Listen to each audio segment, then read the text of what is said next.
안녕하세요. 펀드매직입니다. 펀드가 없어졌다는 질문이 있습니다. 소규모 해지가 된 경우를 말씀하시는 것 같은데요. 이럴 때 어떻게 대응할지 한번 알아보도록 하겠습니다. 소규모 펀드는 이제 설정액이 50억이 안 되는, 규모가 작아지면 강제로 법상 해지될 수 있는 그런 조항을 말하게 되는데요. 이런 경우는 가급적 보내주세요. 해지하는 게 낫습니다. 그러니까 아마 소규모 해지가 당장 안 됐더라도 여러분이 가지고 계신 펀드나 ETF가 50억이 채 되지 않는 규모다라고 생각하시면 사실 그냥 다른 걸로 갈아타시기를 부탁을 드립니다. 일단 그 질문 주신 내용이 되게 좋았어요. 제가 소개해드린 펀드가 있었는데 마음에 들어서 가입하려고 검색해보니까 조회가 안 되네요. 혹시 폐쇄되었을까요? 그래서 제가 바로 답을 드렸습니다. 찾아보니까 지난 2월 27일 날 해지돼서 상환금 입금되고 끝난 펀드였어요.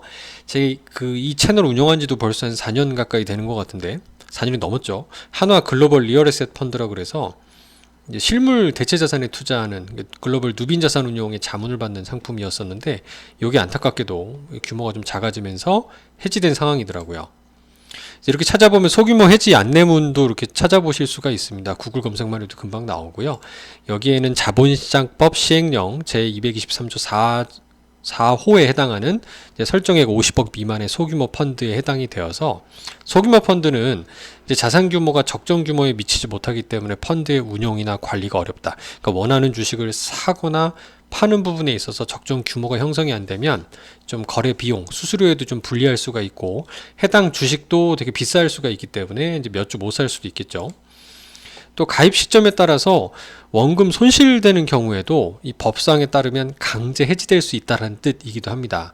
따라서 이거 조심해야 됩니다. 마이너스 나고 있는데 강제 청산되면 얼마나 억울하겠습니까? 그렇죠? 그래서 이럴 때 이런 일을 방지하기 위해서는 첫 번째, 가입할 때 설정의 규모를 꼭 확인해 보자. 제가 앞에 결론부터 먼저 말씀드렸죠. 50억이 안 되는 펀드는 그냥 걸으십시오. 이거 없는 거를 갑자기 하시는 게 유리하고요. 그러면 설정의 규모를 어디서 할 수 있니? 통상 가입할 때 그 상품을 보여주는 판매사에 보면 정보에 나와 있긴 하거든요. 근데 지나치시기 쉬운데 잘 모르겠으면 하루 정도 시간 두고요. 저한테 답글 남겨주시면 확인 어렵지 않습니다. 금방 확인해드려서 답글로 남겨드리도록 할게요. 그래서 이와 같은 성격의 다른 펀드를 추천을 해드리면 좋겠다라는 이제 질문이 추가로 있었습니다.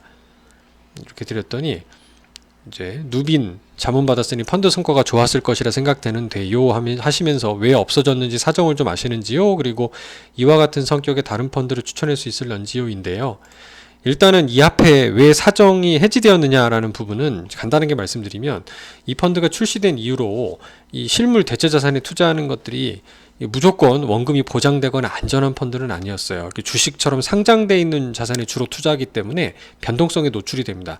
이 이후로도 코로나 팬데믹 이후였지만 이제 금리가 급등을 하게 됐죠. 그래서 금리가 상승하면서 이런 인컴 자산들, 이 현금 흐름이 나오는 자산들이 주로 실물 대체 자산에 많은데 그런 가격이 크게 빠졌습니다. 제가 앞서 부동산 리츠나 다른 영상을 통해 소개해 드릴 때도 2022년 6월달 이후로 해당 상황이 좀 발생했던 건들을 좀 보실 수가 있는데요.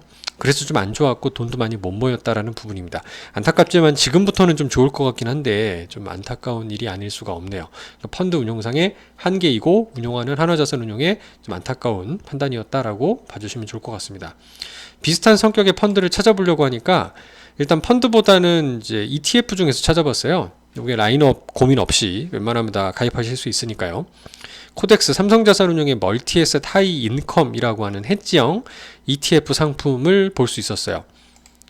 얘 특징을 보면은 얘가 추종하는 기초지수가 글로벌 주식, 채권, 부동산 등으로 분산되어 있어서 유사합니다. 근데 주로 ETF에 투자를 하는데요. 미국에 상장된 블랙락 자산운용의 브랜드 아이셰어스, 삼성자산운용의 브랜드가 코덱스잖아요. 이런 아이셰어스 ETF 중에서 상장한 지 1년 이상 됐고 과거 12월 동안 배당을 준 이력이 있어야 되고요. 순자산도 작으면 안 되니까 2.5억 달러 이상. 거래량도 많아야 되고요. 그리고 무엇보다 주식 20% 이내, 채권 60% 이내, 대체 투자 20% 이내 등등으로 자산별 한도를 설정하고 있는데요. 이제 그렇다 보니까 투자하는 것들을 보면 이머징 마켓 배당주, 그러니까 신흥국 배당주 비중이 가장 높고요. 최근 기준으로는. 그다음에 중간에 보면 모기지, 미국의 모기지 대출 채권에 주로 투자하는 부동산, 그 다음에 플로팅 레이트 같은 변동금리부 채권, 그러니까 금리가 상승하더라도 좀 이자도 같이 올라가는, 그 다음에 쇼텀 단기 채권, 그 다음에 이것도 13 단기 채권이죠. 에이전시 본드, 이것도 MBS 같은 그 다음에 US 프리퍼드가 우선주, 일반 주식보다 배당이 높은 우선주에 투자하는 것들 등등이 섞여 있는 것을 볼 수가 있습니다. 근데 이제 문제는 제가 찾다 보니까 이것도 48억이에요. 소규모 기준이라서 ETF도 상장 폐지, 해지가 될 수 있기 때문에 좀 패스하고요. 최근에 제가 말씀드렸던 K리치 ETF 있죠? 우리 한국부동산 탑3 플러스 요게 순자산도 103억이 넘고 투자하는 종목도 ESR, 캔달스퀘어나 신한알파나 또 인프라 주식, 맥쿼리 인프라까지 담기는 이 자산이 우리나라에 주로 투자되고 있지만 오히려 더 좀 확인도 가능하고 우량한 상품들이기 때문에 이 상품이 좀 낫지 않을까라는 생각으로 말씀을 드리고 이게 왜 안전한지에 대해서는 추가 영상으로 소개해 드리도록 하겠습니다. 감사합니다.